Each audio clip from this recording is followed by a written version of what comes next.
You've spelunked into the Matt Cave.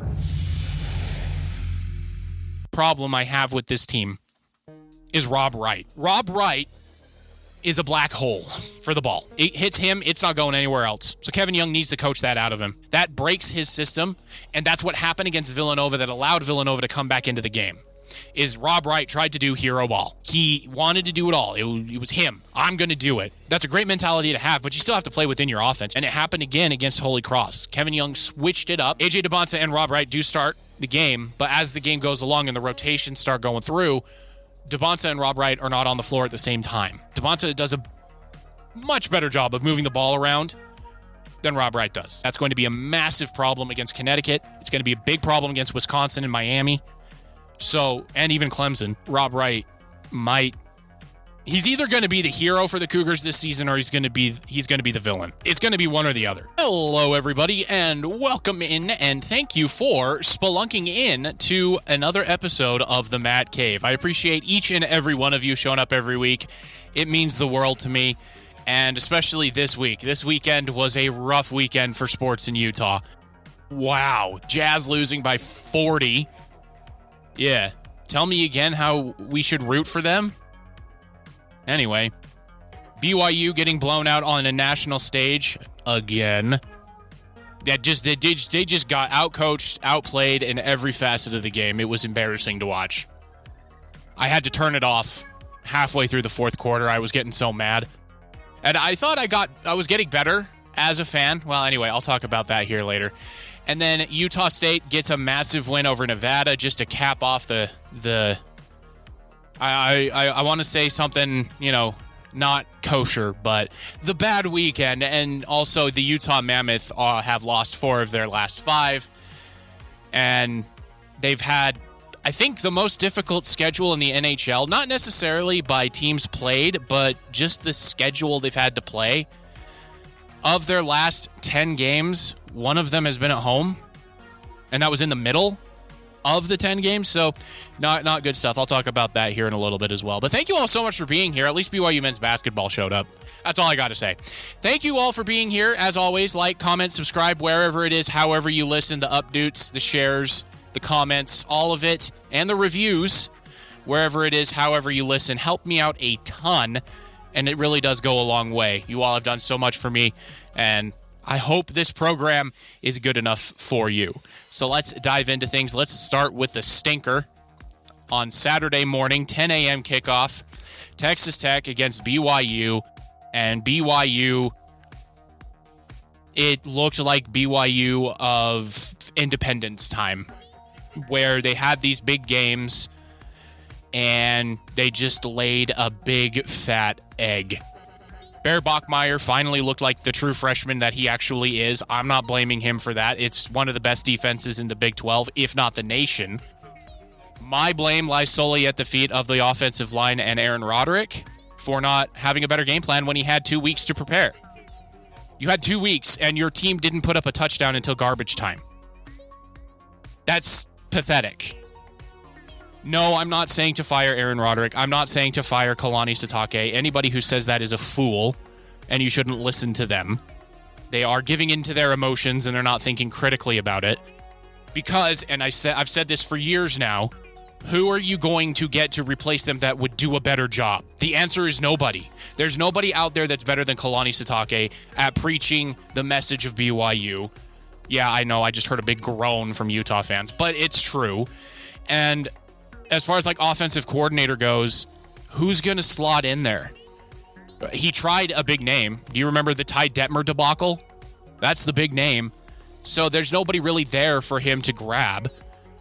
And I think this is the ceiling of BYU football, if I could be so bold, where they beat teams they're supposed to beat, which is insanely hard to do, especially in Power 4 college football.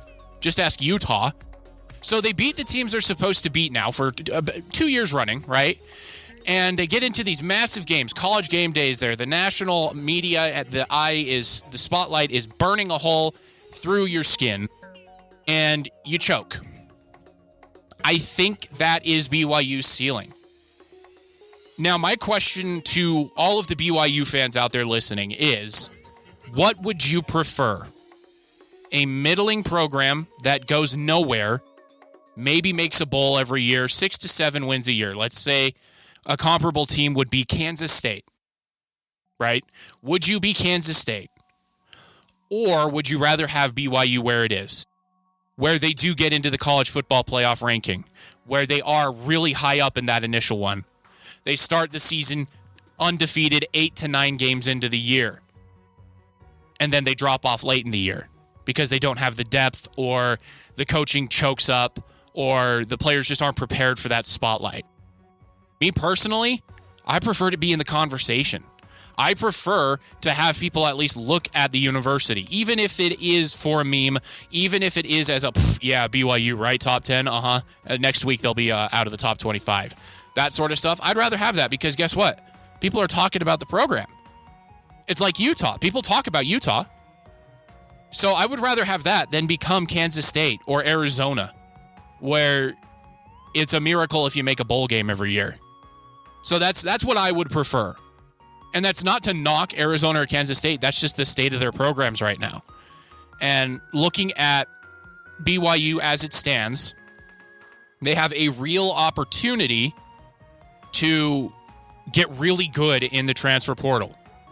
BYU's boosters have deep pockets. Just look at the basketball program. So we've seen the blueprint to win the Big 12 from Texas Tech. Spend $7 million on your defensive line, you're going to win the conference. So the blueprint's there. BYU's boosters just have to pay for it. That's the present state of college football. Hate it or love it, I don't mind. I've always said power to the players. Give the kids the power they deserve, because nobody is there to see the boosters in the stands. Nobody's watching the coach on the sideline. They're watching the kids out on the field, so the kids should get paid. So that's basically where I'm at. It took me a while to get over the anger and frustration of BYU always choking on the national stage, but that's the thing. They're on the national stage. And if they choke, they choke, but they're being talked about. And by no means does this loss eliminate them from anything. They still have a 50% chance to make the college football playoff if they win out. Even if they lose in the Big 12 championship game against Texas Tech, because looking at Texas Tech's final 2 games, there's no way they're going to lose those. So when you look at that, even if they lose to Texas Tech again, they still have a realistic shot to get into the college football playoff. So their destiny is still in their hands. They have to beat Cincinnati on the road. They have to beat TCU at home. And they have to beat Central Florida at home. That's not impossible. In fact, it's incredibly likely. Bear Bachmeier had his worst game of the season. If this is the bottom of Bear Bachmeier, I'll ride with that all day, every day. He still went 23 of 38 for 188 yards and a touchdown. And he still was able to run the ball, or at least be a threat to run the ball, that Texas Tech had to honor it. LJ Martin was clearly not healthy, clearly not ready to go. He gutted it out anyway, because that's what you do in big games. And Chase Roberts had a couple of drops. JoJo Phillips had a massive drop that could have changed the direction of the game. Parker Kingston, I don't know why he was back there returning a punt, but he was. He muffed the punt. Will Ferrin missed a field goal he hits 9 times out of 10. So everything that could have gone wrong for BYU went wrong in this game. And to me, that's on coaching. It is. It's on coaching. You had 2 weeks to prepare for this game. You show up, you get blanked for the majority of the game. And then when garbage time hits, you get a touchdown. And then Bear Bachmeier fumbles the ball. He throws an interception. The defense was balling out. The entire game, the defense didn't quit until the very end. So the defense was there. The defense was playing hard. They got, 5 sacks? 4 sacks? That's incredible. Jay Hill has done a masterful job with this defense. They should have had a couple of interceptions too. Again, that's a coachable moment though. You attack the football, you don't wait for it to come to you. Like that Texas Tech receiver did. He attacked the football. He didn't wait for it to come to him like the BYU defensive back. It's a coachable moment, and now he knows. He has seen himself fail at that attempt, and now that's ingrained in him that I need to attack the football. Easy. So yeah, and then the shanks from Vanderhaar on the punts, 2 really bad ones. So It's just everything that could have gone wrong for BYU went wrong, and that seems to be the pattern for Kalani Sitake outside of the Holy War, is everything that can go wrong does go wrong in these games, and that's coaching. And like I said before, I'm okay with it. I am okay with BYU not necessarily getting blown out, because that still really stinks, right? That really stinks, and it should anger everybody. But it shouldn't anger you to the point where you're calling for somebody's job. They just need to perform better. They need to learn from it and grow.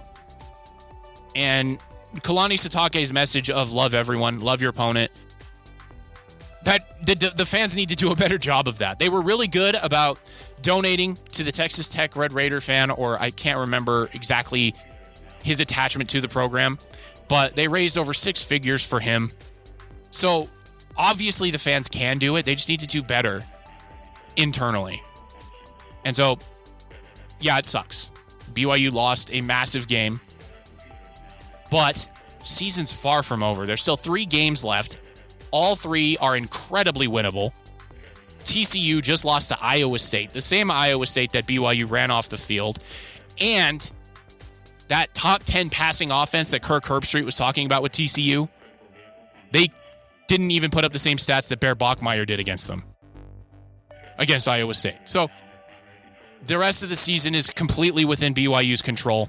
They need to shake this one off, learn from it. Don't forget about it. Learn from it. Get energized by it. And then go blow TCU out. Go and beat Cincinnati on the road. Force Travis Kelce to wear a BYU jersey on his stupid podcast. And then beat Central Florida at home.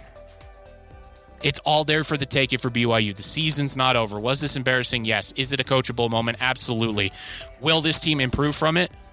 That remains to be seen. But the sky's not falling. The sun came up the next day. And hey, this podcast came out and you're listening to it. It stinks. Really stinks. And having an opponent do the Heisman pose against you really stinks when he's nowhere close to sniffing the Heisman Trophy. Jacob Rodriguez is a very good linebacker. He is not even close to the Heisman conversation. All right, let's move on to Utah State and Nevada. Utah State won this one in the first quarter. 24-0 after the first quarter. And then at the end of the first half, it was 41-0. 41-0. By the end of the game, it was 51-14. Nevada had no answers for Broncos defense. They balled out. John Miller didn't even need to be Superman. He had no sacks. He had no tackles for loss. It was just exactly what you want to see from that program. And they are now at 5 wins. They're 5-4. They've got 3 games left, but those 3 games are against UNLV, Fresno, and Boise. Those are the top 3 teams in the Mountain West. UNLV has hit a rough stretch, to be sure, but by no means have they gotten bad. Fresno State beat Boise, and then Boise's always good. So they're close to a bowl game. They have exceeded my preseason win total prediction for them by 1, and they looked really good against Nevada, but Nevada is really bad. Nevada is what I thought Utah State was going to be. If I could be completely and bluntly honest, I thought Utah State was going to be Nevada. Nevada has 1 win on the season. They're 1-8. 0-5 in the Mountain West. So Bryson Barnes, 20 of 27, 288 yards and 3 touchdowns. He also ran the ball 9 times for 40 yards. No interceptions, no fumbles. Seems like whenever Bryson Barnes doesn't turn the ball over, Utah State wins. So there's your recipe for success. Miles Davis had 2 touchdowns, but 11 carries for 33 yards. Not great. Not great. But the defense showed out. I mean, they only gave up 14.7 points in each quarter of the second half. Utah State just ran the Wolfpack out of Maverick Stadium, and that's a very impressive win. Any way you slice it, you can only play who's on your schedule and who's in your conference, and Utah State showed up for this one. Are they still alive for the Mountain West crown? Technically. It takes a lot of mental gymnastics to get them there, but nobody's undefeated in conference. San Diego State and Boise State are both 4-1, and then Hawaii is 4-2. What needs to happen is Utah State needs to win out. I mean, technically, they kind of are masters of their own destiny here because they do play Boise State, they do play UNLV, and they do play Fresno State. All three teams are ahead of them in the standings. So it's all to play for Utah State. The season's not over. It's just not really plausible. I don't see a world where Utah State beats both Boise State and Fresno State and UNLV in back-to-back-to-back weeks. I'll eat crow if it happens. I will eat crow, but I just don't see it. Now, for the Big 12 Conference and Utah's chances of making the Big 12 championship game, they all but evaporated when BYU lost to Texas Tech. They have a less than 10% chance of making the Big 12 championship game. They really need BYU to win out. Because if BYU beats TCU, that eliminates TCU. TCU is basically all but eliminated as well. They have less than a 1% chance of making it. But they also play Cincinnati, who is right in front of Utah. Utah holds the tiebreaker over Cincinnati. And so if BYU beats Cincinnati, then that puts Utah leapfrogging Cincinnati and basically tied with BYU, where BYU holds the tiebreaker. But then after BYU beats Cincinnati, Utah needs a miracle. Utah needs either BYU or Texas Tech to lose their final games of the season, and that leapfrogs Utah into the Big 12 championship game. Likely? No. Possible? Yeah. The Big 12 is insane. Texas Tech lost to Arizona State. Arizona State didn't have Sam Leavitt. Texas Tech on the road is a different beast than Texas Tech at home. So, possible? Yes. It's the Jim Carrey, so you're telling me there's a chance meme from Dumb and Dumber. That's really where it's at for Utah. They still have a chance of making the college football playoff. Their loss to Texas Tech is looking really good. Their loss to BYU looked really bad on Saturday. Every team on BYU's schedule that lost to them when we lost to them. So yeah. But they could leapfrog BYU into the college football playoff, top 12 in the rankings, because BYU looked that bad. All right, so that's kind of the future that lies ahead for all three schools. Postseason play is alive for Utah State. BYU obviously is locked into a bowl game, as is Utah. So they're both going bowling. It's just a matter of the destination. And Utah needs BYU to win until that Central Florida game. Obviously, Utah needs to take care of business as they go throughout the rest of their schedule. But the rest of their schedule is Baylor, Kansas State, and Kansas. If Utah can't beat those three teams, then they don't deserve anything. All three teams are not very good. Baylor has a chance to run up the score on you. But they're also prone to turnovers, and their defense, especially their run defense, is non-existent. Kansas State, half their team has decided to transfer. Their best running back has decided to transfer, and he's sitting out the rest of the year. Kansas, overrated at the beginning of the season. They're showing that basketball is really their sport, not football. Lance Leopold, the coach of Kansas, is doing everything in his power to make the team decent, and they're just not. They're 5-5, 3-4 in the Big 12, so they're eliminated from Big 12 championship conversation. It is in Kansas, so it's going to be cold, and it is a 10 a.m. kickoff, which for both BYU and Utah, that's been a bad time. But it's possible. And then BYU, I already talked about their remaining schedule. It's TCU next week at home, 8:15 p.m. kickoff. Are you kidding me? That's good for BYU, though, because they're really good at night. And that's really late for TCU. That's a 9:15 p.m. kickoff for them. So something could happen there. They have to travel to Cincinnati, who has had a bye week this week. They look terrible against Utah. BYU is constructed in the same fashion and form as the University of Utah. So I would imagine BYU won't have very much trouble against Cincinnati. And then they wrap up the season against Central Florida, which should be a win because it's at home. Central Florida is flying across the continent to get to Provo, and it's at elevation. Yes, I know that's overblown, but it still is a big deal for teams coming from places like Texas and Florida. And so that game, yeah. So it's still alive. The BYU-Utah Big 12 championship game is still alive, if only hanging by a thread. But at least the Utah game is at 5 p.m. I like that. So I can watch the Utah game and then just slide into watching BYU with a bunch of caffeine near me and some sugar maybe. I don't know. That's the only reason why I look forward to the end of college football season. I don't like to see football go away, but I do like to see me staying up until 1 or 2 in the morning go away. I like my sleep. All right, let's move it on to college basketball. BYU men's basketball looked a little shaky in the first game of the season against Villanova. They led by as much as 15 points in that game. They let Villanova claw their way back in. They allowed AJ DeBansa to do hero ball, which was not great. This week against a very outmatched opponent, or not this week, but this Saturday, against a very much outclassed opponent in Holy Cross, BYU ran him out of the gym like they were supposed to. And that's not as easy as you make it out to be. It's not easy to run any team out of the gym. You still have to show up. You still have to play hard. And BYU did. And it wasn't just the AJ DeBansa show. So that was really cool to see as well. Richie Saunders, even Dawson Baker, a lot of guys showed up. One problem I have with this team is Rob Wright. Rob Wright is a black hole for the ball.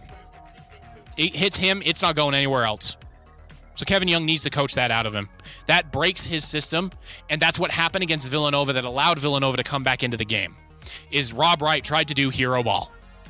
He wanted to do it all. It was him. I'm going to do it. That's a great mentality to have, but you still have to play within your offense. You still have to play with a team. And the ball got sucked into him, and it happened again against Holy Cross. Kevin Young switched it up.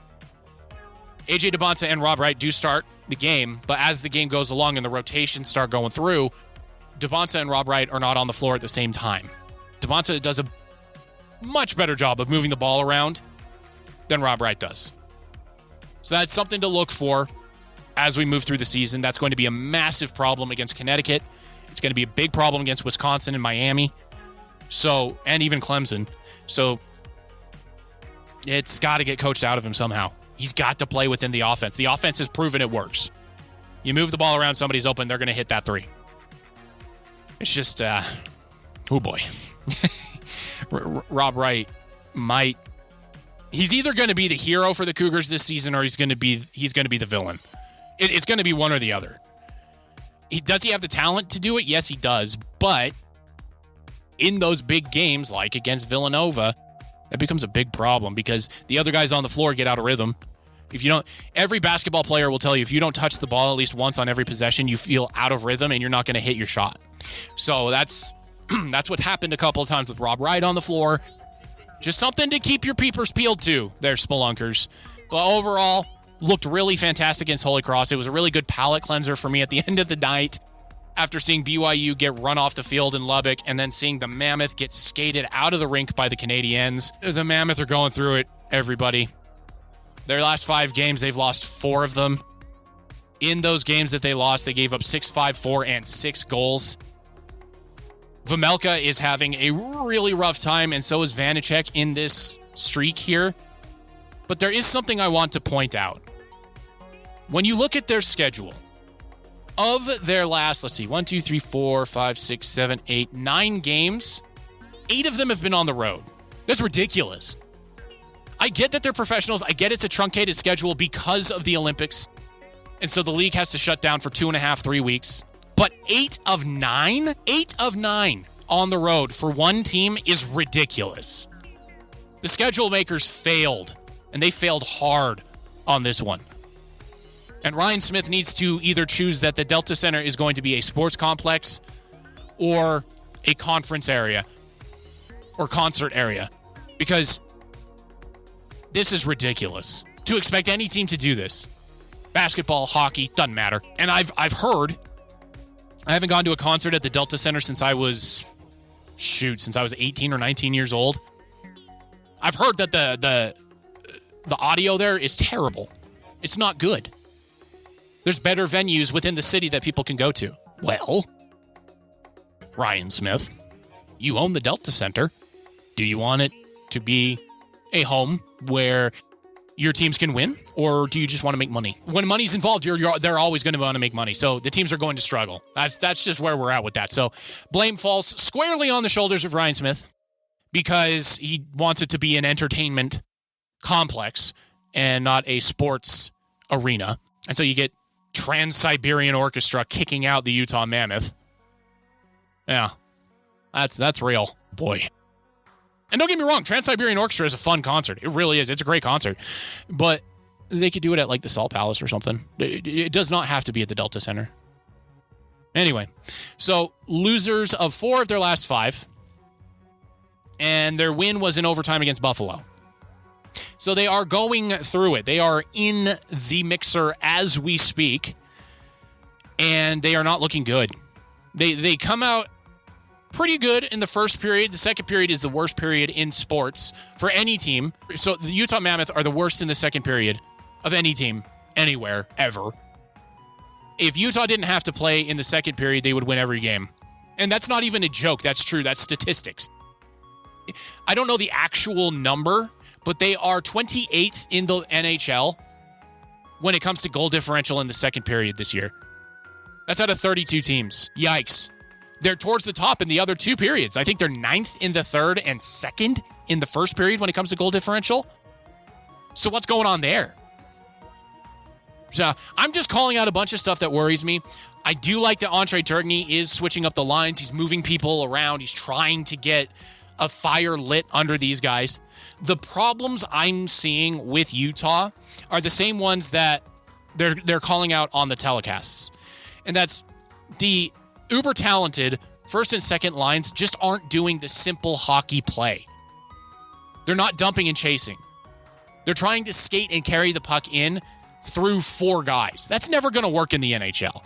It might work in juniors. It might work in the AHL. It's not working in the NHL, the best league in the world. It's not even going to work in the KHL over in Russia. So that's a big problem. And that problem lies with guys like Logan Cooley, JJ Peterka, and Dylan Guenther.